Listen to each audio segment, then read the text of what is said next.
Et quand je suis devenu pasteur, cher homme de Dieu, je suis tombé dans un piège. Le piège du succès. Le piège du succès. J'ai voulu devenir grand. Et qu'est-ce que je faisais? Je dis, Seigneur, fais ceci et cela. Quand il le fait, je dis merci pendant quelques minutes et puis je vais encore. Et quand il donne, je vais encore. Et puis Dieu m'a dit, Marcelo, est-ce que tu sens quelque chose? Je dis quoi? T'es pas heureux? Je dis moi, oui, tu n'es pas heureux. Tu as un problème. Tu cherches à attraper la lune et tu ne l'attraperas jamais. Tu vis toujours dans le futur et tu n'as pas le temps de te réjouir du présent.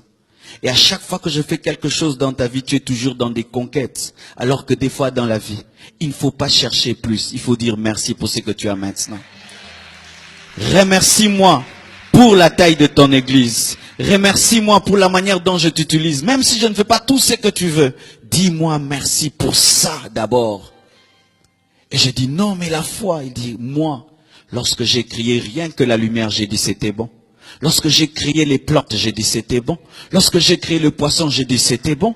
Je n'ai pas dit c'était bon lorsque j'ai créé l'homme et la femme. Mais rien que créer la lumière, j'ai apprécié ce que j'ai fait. Mais toi, tu attends devenir parfaitement ce que j'ai dit pour te réjouir. C'est pourquoi tu ne seras jamais heureux. Et certains au milieu de vous, c'est ce que vous faites. Vous n'êtes jamais heureux parce que vous dites, je le serai. Et vous ne le serez jamais. Seigneur, donne-moi cette fleur.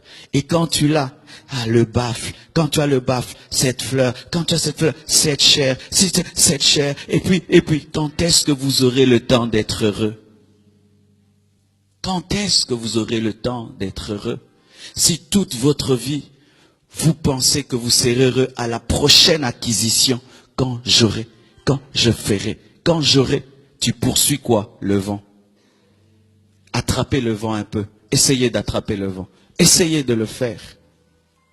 Des fois, le bonheur est tellement proche de toi que tu ne sais pas le saisir. Tu le cherches toujours demain et demain.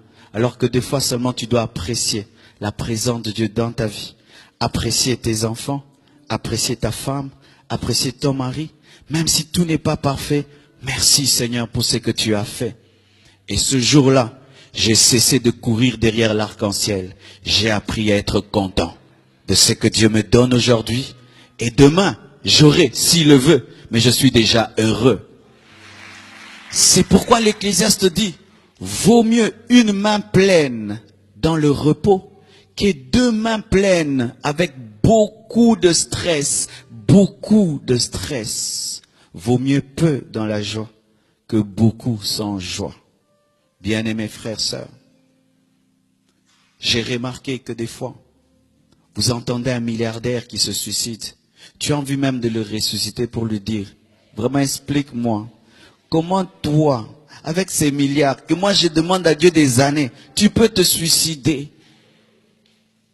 Comment une femme comme Dalida, une grande musicienne française, s'est suicidée? Comment?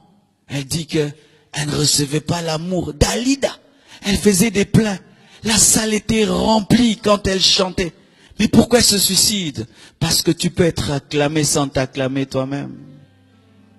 Tu peux être célébré sans te célébrer toi-même. Et une seule personne peut te révéler ta vraie valeur, c'est Jésus. Car c'est lui, l'architecte de ta vie.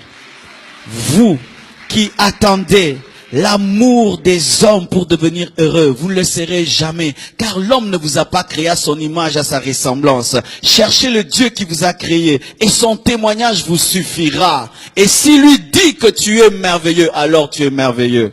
Mais l'homme actuel, il aime sa vie par le nombre de j'aime qu'il a sur Facebook.